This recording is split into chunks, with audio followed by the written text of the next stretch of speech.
In this short tutorial, I will show you how to send high-quality images on iMessage. Sending high-quality images on iMessage is simple and can make your photos look much better when they are received by your friends and family.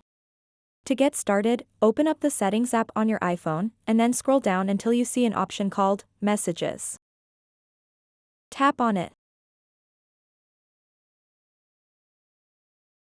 After that, scroll down to the bottom of the page.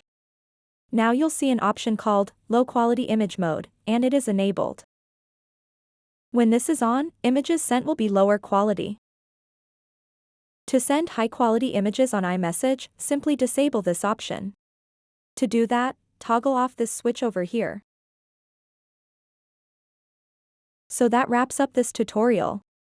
If you have any questions about this whole process, please let me know in the comments section below. And if this video helped you out, please give it a big thumbs up and subscribe to this channel for more tutorial videos like this one. Thank you so much for watching and have a good day.